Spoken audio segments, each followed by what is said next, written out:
Good morning. Assalamu alaikum. I hope I'm loud and clear. Let me make sure that I'm visible and I'm on the screen before I start the basic presentation.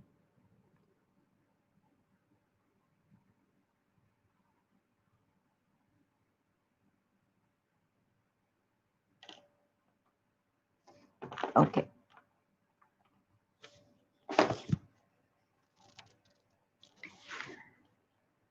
In the previous lesson, lesson number 1, I have explained what are the types. In the first lesson, we have identified the fractions. It's a very basic technique that we have used in the initial scenario. We have divided a whole into parts and we explained a part of the fraction in this way. And we talked about the line of symmetry.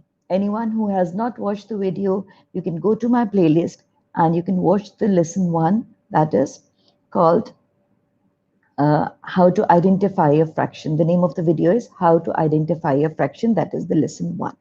We have discussed two things in it, that if the line of symmetry or any part on which we are going to fold the shape is equally dividing it into two parts, it is called half. Like this example, this part on the right and the part on the left both are same. So this is called a half. There was another question in which I have taken another diagram that was a scalene triangle, and I just drawn a line in between the center of the line as I assumed, and I asked the question, is this a half? If you cut and fold or overlap the shape, you can see that the right hand side of the diagram is not equal to the left hand side of the diagram. So both the parts will be fraction, but we cannot identify the fraction as half because they are not equal parts. So equality is the basic integration for identifying a fraction. If we divide an equal part into two, that is going to be half. If we are going to divide one part into four, that will be a fourth, and so on. The rest of the details you can go and watch the video. In lesson number 2, we have discussed about different types of fractions. We have discussed about the notation of the fraction, that if we are having a fraction 1 over 4, one is called the numerator and 2 is called the denominator. And we have discussed that what is a numerator and what is the denominator. You can check the details from the previous video, that is lesson number 2. Now we're going to talk about different other forms.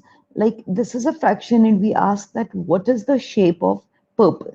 Now you can see that there are total 6 parts and 2 out of them were purple. So we said that it was 2 over 6. And another way of writing the fraction is 1 over 3. So we can write a fraction in more than one ways. These type of fractions are called equivalent fractions. We have not discussed the topic in detail in lesson number 2, but inshallah we will be talking about equivalent fractions in our next video. Because this is an elaborate topic, we are going to touch a little bit in this topic, but the details will be covered in next topic.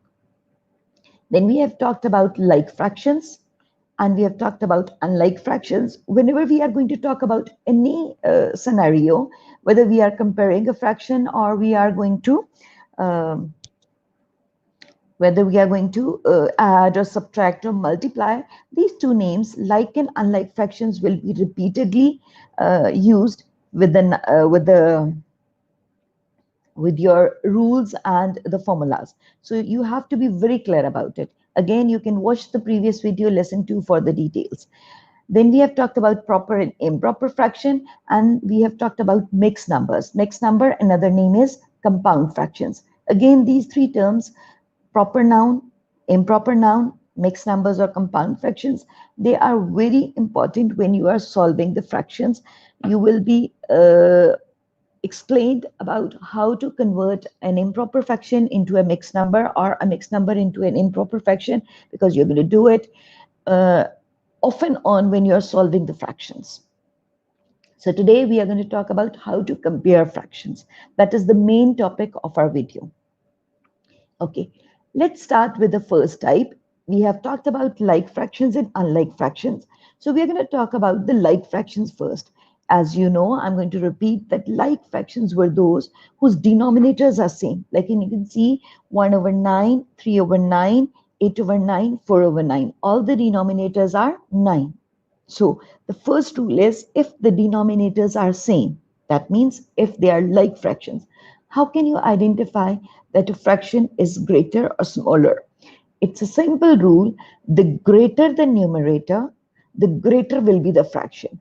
Like in case 1, 3, 8 and 4, 8 over 9 is the greatest. So we will say that 8 over 9 is the greatest fraction. Okay, this is a simple rule and you can easily identify it. Now we are going to move on to unlike fractions. When we are talking about unlike fractions, we have more than one rules. Like the rule number 2 is when the numerators are same. Like you can see 2 over 5, 2 over 8, 2 over 7 and 2 over 9. They all have different denominators, 5, 8, 7 and 9. So they are unlike fractions, but their numerators are same. So in this rule, when you have all the numerators same, how can you identify the which fraction is the greatest and which fraction is the lowest? We are just going to follow a simple rule. If the numerators are same, we are going to check the denominators. The bigger the denominator, the smaller will be the fraction. Remember, it is the opposite of rule number 1. Like in this case, 5, 8, 7 and 9. 9 is the greatest denominator. So 2 over 9 will be the smallest fraction. And 5 is the smallest denominator. So 2 over 5 will be the greatest fraction. I'm going to talk about this in detail when we are going to talk about them diagrammatically. Now let's come to rule number 3. In this case, we have unlike fractions like 2, 8, 6 and 8. They are all different. 8 and 8 are same, but we can have at least 3 which are different. And you can check the numerators 1, 2, 3, 5. They are all different.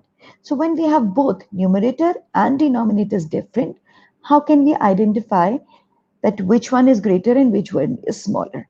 Over here, we have two rules again. One rule is for the smaller number and the second rule is for the bigger number. We are going to talk about the smaller number first because we are going to use the diagrams for that. Can you see that 1 over 2 means half of whatever you have. 2 over 8 means 2 out of 8 parts. 4 over 6 means 4 out of 6 parts. And 5 over 8 means 5 parts out of 8. Can you see that in the first diagrammatic representation, I have 8 shapes out of which 4 are colored. That means they are half. 4 over 8 is an equivalent fraction to 1 over 2. So we, instead of writing 4 over 8, we are just going to write 1 over 2 for that. Again, 2 over 8. Out of 8, we are going to color 2 parts. Then again 5 over 8. Out of 8, we are going to color 5. Look at 4 over 6. We have used the same area. The area that we have used for all the diagrams is same. The starting point and the ending point are same. In this case, we have used 6 diagrams instead of 8 and colored 4. Now, how can we check that which one is greater? Just check the purple parts. 1 over 2 and 2 over 8. Definitely, you can see easily 1 over 2 is greater. Then move down 4 over 6 and 5 over 8. This is a little confusing because they both seem similar. But when you compare them from 1 over 2 and 2 over 8, they both seems to be greater. So in this case, we just have to decide whether 4 over 6 is the greatest number or 5 over 8 is the greatest number. Use your line. When you use a line, because the starting point and the ending point are same for all the diagrams, use the line that will indicate a very clear position of the colored part. Now you can see that 4 over 8 covers more area than 5 over 8. That means that 4 over 6 is greater than 5 over 8. So in short, we have just represented all the diagrams in a similar amount of shape. Like if we are using 8 squares, we are using 8 squares for all. If we are using 4 squares, we are using 4 squares of all. In the first diagram, we have divided the whole shape into 2 parts. In second, we have divided it into 8 parts. In third, we have divided it into 6 parts. And in last, we have again divided into 8 parts. And then we have colored it. And then with the colored portion, we decided which one is greater and which one is smallest. Like in this, unlike fractions, 2 over 8 is the smallest fraction because it covers less area, and 4 over 6 cover the most area, so it is the greatest part. So I hope rule number 3 is clear. Now, when we are comparing unlike fractions similar to the previous one, but they have bigger numbers like 10 over 12, 12 over 28, 13 over 36, 15 over 18. Now they are quite big numbers. Do you think you can easily draw the diagrams for these? Or to be specific, can you draw the diagrams that are exactly equal when you are having 18 parts and 28 parts and 36 parts? Okay, when the numbers are divisible by 2, maybe yes. You have to draw it on big chart papers or big sheets, but maybe yes, you can draw it. But if the diagrams are like 3, 5, 9, 7, those which are odd numbers and those which do not divide equally when you have different sort of denominators, so that is very difficult task. So the diagrammatic method to find the value of comparison, which one is greater and which one is smaller, is very difficult when you have bigger numbers or when you have odd numbers. So over here we have another rule. The rule we will be applying for the bigger numbers or for those numbers with which we cannot use the diagrams easily, like 1 over 3, 1 over 5, 1 over 9, 1 over 18. Okay, we will be using equivalent fractions for that purpose. Do you remember what were the equivalent fractions? Okay, we'll just move back to equivalent fractions now. Like when we talked about 2 over 6 and 3 over 2 over 6 and 1 over 3, we said that these were equivalent fractions. Like if we have to compare 2 over 6 and 1 over 3, we can easily say that these are equal. Or if we have to compare 2 over 4 and 4 over 8, we can see that both of them are equal. We just have to draw the diagram in any sort of way and we can say they are equal. But we have discussed about equivalent fractions in short, and we have discussed that if we multiply and divide the same number with the numerator and with the denominator, we can make the equivalent fractions. Now come back to the last screen. We have 10 over 12, 12 over 28, 13 over 36, 18 over 36. So we have 4 numbers in the denominator: 12, 28, 36, and 18. We have to check for such a number which is having 12, 28, 36, and 18 as a factor, or the factors of this number should be present in it. Like we should multiply all these number with such a number that all the denominators or all the numerators should be same. So we can have the rule of unlike fractions with same numerator, or we can have the rule for unlike like fractions with same denominator.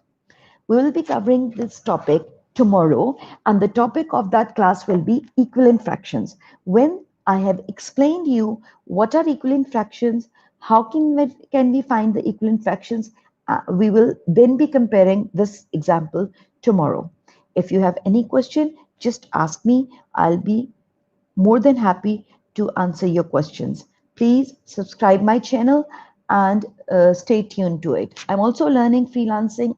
I'm also learning about streaming process.